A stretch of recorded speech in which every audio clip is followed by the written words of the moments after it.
ଚାଲନ୍ତୁ ବନେଇବା ବିନା ଚାଉଳରେ ପୋଡ଼ପିଠା। ଆମେ ପୋଡ଼ପିଠା ପାଇଁ ଚୁଲି ଆବଶ୍ୟକ ନାହିଁ, ଆମେ ଗ୍ୟାସରେ ମଧ୍ୟ ଅଳ୍ପ ଆଞ୍ଚରେ ପୋଡ଼ପିଠା ବନେଇ ପାରିବା। ଚାଲନ୍ତୁ କେମିତି ବିନା ଚାଉଳରେ ପୋଡ଼ପିଠା ବନାଉଛି କେମିତି ଦେଖିବେ। ଯଦି ମୋ ଚ୍ୟାନେଲଟାକୁ ସବସ୍କ୍ରାଇବ୍ କରିନାହାନ୍ତି ତାହେଲେ ପ୍ଲିଜ୍ ସବସ୍କ୍ରାଇବ୍ କରିନିଅନ୍ତୁ। ଦେଖନ୍ତୁ ମୁଁ ଏଠି 7-8 ଘଣ୍ଟା ହେବ ଗୋଟେ କପ୍ ବିରି ତାକୁ ଭିଜେଇଥିଲି, ରାତିରୁ ଭିଜେଇଥିଲି। ତାକୁ 4-5 ଥର ଭଲ ଭାବରେ ପରିଷ୍କାର କରି ନେଇ ଧୋଇ ନେଲି। ଧୋଇ ନେଲା ପରେ ସେ ଗ୍ରାଇଣ୍ଡର ଜାରରେ ନେଇ ଗ୍ରାଇଣ୍ଡିଙ୍ଗ କରି ଆଣିଲି। ଗ୍ରାଇଣ୍ଡିଙ୍ଗ କରିବା ମନେ ରଖିଥିବେ, ଗ୍ରାଇଣ୍ଡିଙ୍ଗ ଯେତେବେଳେ ଆମେ କରିବା ତାହେଲେ ଗ୍ରାଇଣ୍ଡିଙ୍ଗ କଲାବେଳେ ଆମେ ତାକୁ ମାନେ ଚକୁଳି ଆଣ କରିବାନି, ତାକୁ କ'ଣ କରିବା ବା ବିରି ଯେଉଁ ବଢ଼ି ବିଛନ୍ତି ସେଭଳି ଆଣ ବି କରିବା ନାହିଁ। ତାକୁ ଅଳ୍ପ ହାଲକା ପତଳା କରିବା, ବେଶୀ ପତଳା କରିବାନି। ତ ଯେମିତି ଆମେ ସୁଜି ପକାଇଲେ ସେଇ ତ ଯେତିକି ଯାକ ପତଳା ଥିବ ସେ ଅବଜର୍ଭ କରିନେବ। ତାକୁ ଗ୍ରାଇଣ୍ଡିଙ୍ଗ କରି ଆଣିଲି। ତାପରେ ତାକୁ କିଛି ସମୟ ପାଇଁ ଫେଣ୍ଟି ନେଲି। ଫେଣ୍ଟି ନେଇକି ଯେଉଁ କପ୍ରେ ମୁଁ ବିରି ନେଇଥିଲି ସେଇ କପ୍ରେ ମାପିକି ମୁଁ ସୁଜି ନେଲି। ବିରି ପାଖାପାଖି ମୁଁ ନେଇଥିଲି 250 ଗ୍ରାମ ବିରି ଆଉ 250 ଗ୍ରାମ ସୁଜି ନେଇଛି। ଦେଖିବେ 250 ଗ୍ରାମ ବିରି ଆଉ 250 ଗ୍ରାମ ସୁଜିରେ କେମିତି ପିଠା, କେତେ ବଡ଼ ପିଠାଟା ହେଉଛି କେମିତି ହେଉଛି। ତାକୁ ଅଳ୍ପ ଅଳ୍ପ କରିକି ମୁଁ ବିରିର ସୁଜିଟାକୁ ପକାଇଲି, କାରଣ ଏକା ବେଳେ ପକାଇଲେ ଡାଳା ଡାଳା ହେଇଯିବ। ଅଳ୍ପ ଅଳ୍ପ ପକାଉଥାଏ, ଏଣେ ଗୋଳଉଥାଏ। ଏଭଳିଆ କରିକି ପୁରା ସୁଜି ଆଉ ବିରିକି ତାକୁ ଗୋଳେଇ ଦେଇକି ତାକୁ 7-8 ଘଣ୍ଟା ତାକୁ ରଖିଦେବେ। ଯେମିତି ଆମର ସୁଜିଟା ବିରିର ପାଣିଟା ନେଇଥିବ ଆଉ ସୁଜିଟା ବି ଫୁଲି ଯାଇଥିବ ଆଉ ବିରି ମଧ୍ୟ ପୁରା ଦେଖନ୍ତୁ ଜାଲି ଜାଲି ହେଇଛି। 7 ଘଣ୍ଟା ହେଇଗଲା, 7-8 ଘଣ୍ଟା ହେଇଯାଇଛି। ମୁଁ ତାକୁ ଦେଖନ୍ତୁ କେମିତି ଜାଲି ଜାଲି ହେଇଯାଇଛି। ଜାଲି ଜାଲି ହେଇଗଲା ବେଳେ ତାକୁ ଭଲସେ ପୁରା ଫେଣ୍ଟି ନେଲି। ଭଲସେ ଫେଣ୍ଟି ନେଲା ପରେ ତାପରେ ସବୁ ମସଲା ଗୁଡ଼ା ପକାଇଦେଲି। ଯେମିତି କୋରିକି ରଖିଥିଲି ଅଦା ପକାଇଦେଲି ଆଉ ଗୋଲମରିଚ ପାଉଡ଼ର ନ ପକାଇକି ଗୋଲମରିଚକୁ ଆଣିକି ଗୁଣ୍ଡ କରି ପକାଇଲେ ତା'ର ଫ୍ଲେଭରଟା ବହୁତ ଭଲ ଆସିବ। ଆଉ 3ଟା ଗୁଜୁରାତିକି ତାକୁ ମଧ୍ୟ ଛେଚିକି ଗୁଣ୍ଡ କରିକି ପକାଇଛି। ଗୋଟେ ତେଜପତ୍ର ତାକୁ କାଟିକି ଛୋଟ ଛୋଟ ପିସ୍ କରିକି ତେଜପତ୍ରକୁ ପକାଇଛି। ତାପରେ ପକାଇଲି ଅଳ୍ପ ସ୍ୱାଦ ଅନୁସାରେ ଅଳ୍ପ ଲୁଣ ମଧ୍ୟ ପକାଇଲି। ତାପରେ କିଛି ସମୟ ମାନେ ଆମର ଯେଉଁ ଆପଣ ଯେତିକି ମିଠା ଖାଇବେ ସେଇ ଅନୁସାରେ ପକାଇବେ। ମୋତେ ବହୁତ ମିଠା ପସନ୍ଦ, ଯେହେତୁ ମୁଁ ସେଇ ଯେଉଁ ଜାଗାରେ ସୁଜି ଆଉ ବିରି ନେଇଥିଲି ସେଇ ଜାଗାରେ ମାପିକି ସେଇ ଗୋଟେ କପ୍ ଚିନି ନେଲି।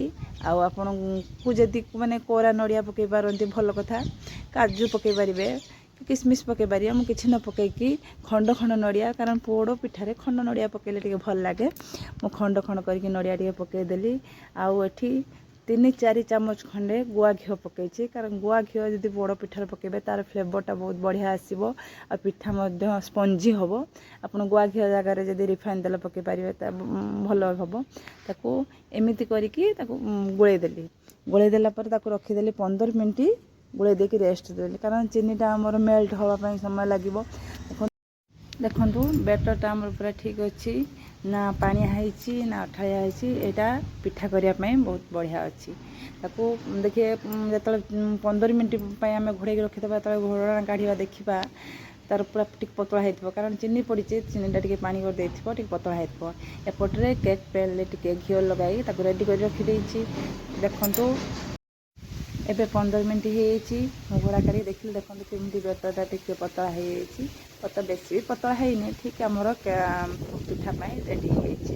ଏପଟରେ କେକ୍ ପ୍ୟାନ୍ ରେଡ଼ି କରିଦେଇଛି, ଘିଅ ମାରିକି ତାକୁ ରେଡ଼ି କରିଦେଇଛି। ସବୁଯାକ ତା ବ୍ୟାଟର ଗୁଡ଼ାକୁ ସବୁଯାକ ମୁଁ ସେ କେକ୍ ପ୍ୟାନ୍ରେ ଦେଇଦେଲି। ଦେଇକି ତାପରେ ଟିକେ କେକ୍ ପ୍ୟାନ୍ଟା ମାନେ ସବୁ ମାନେ ଯେତିକି ଧରିବ, ମୁଁ ଭାବୁଥିଲି ଏଇଟା ଧରିବନି ବୋଧେ, କିନ୍ତୁ ସବୁ ଧରିଗଲା। କ'ଣ ଆପଣ ଯଦି ବି ଏଇ କେକ୍ ପ୍ୟାନ୍ରେ ବଟର ପେପର ଦେଇପାରିବେ, ନହେଲେ ଶାଳପତ୍ର ଯେଉଁ ମାର୍କେଟରେ ମିଳୁଛି ଶାଳପତ୍ର ବି ଦେଇପାରିବେ ବା କଦଳୀ ପତ୍ର ବି ଦେଇପାରିବେ। କିନ୍ତୁ ମୁଁ ଏଠି କ'ଣ କରିଛି, ଖାଲି ଦେଇଦେଇଛି ଆଉ କିଛି ପକାଇ ନାହିଁ। ଆପଣ ସବୁ ବ୍ୟାଟର ପକାଇକି ଟିକେ ତାକୁ ବାଡ଼େଇ ନେବେ ବା ହଲେଇ ନେବେ, ସବୁଆଡ଼େ ସେଟ୍ ହେଇଯିବେ। ତାପରେ ମୁଁ ଏଠି କଡ଼େଇରେ 15 ମିନିଟ୍ ଆଗରୁ ମୁଁ କିଛି ଲୁଣ ଆଉ ଷ୍ଟାଣ୍ଡ ଦେଇକି 15 ମିନିଟ୍ ପୂର୍ବରୁ ତାକୁ ପୁରା ହିଟ୍ କରି ରଖିଥିଲି। ତାପରେ ଧୀରେ ସେ ଆଣିକି ଯେଉଁ ଆମର ପୋଡ଼ପିଠାର ପ୍ୟାନ୍ଟାକୁ ବସାଇଦେଲି, କାରଣ ତାତି ଥିବ, ବହୁତ ତାତି ଥିବ ନା, କାରଣ ହାତ ଫାତ ଲାଗିଯିବ କରିବ। ତାକୁ ଧୀରେ ସେ ତାକୁ ବସାଇ ଦେଇ ଢାଙ୍କୁଣି ଦେଇ ବସାଇଦେଲି।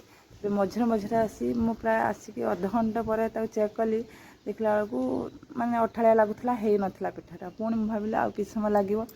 ତାପରେ ମଝିରେ ମଝିରେ ଆସିକି ଆପଣ ଚେକ୍ କରୁଥିବେ ଦେଖିବା ହେଇଯାଇଥିବ ପ୍ରାୟ ମାନେ ଆପଣଙ୍କର ଯେଉଁ ଅନୁସାରେ ନେଇଥିବେ ବିରି ଆଉ ସୁଜି ସେଇ ଅନୁସାରେ ଆପଣଙ୍କର ସେତେ ବଡ଼ କେକ୍ଟି ହେବ। ମୁଁ ଯେହେତୁ ଅଳ୍ପ ନେଇଥିଲି ସେଇ ଅନୁସାରେ ଆସି ଦେଖିଲି, ତାପରେ ପରଫେକ୍ଟ ହେଇଯାଇଛି ଦେଖିଲି। ତାପରେ ଦେଖନ୍ତୁ କେତେ ସୁନ୍ଦର ପୁରା ଦେଖାହେଉଛି କେକ୍ଟି ବା ଆମର ପୋଡ଼ପିଠାଟି ବହୁତ ସୁନ୍ଦର ଦେଖାହେଉଛି।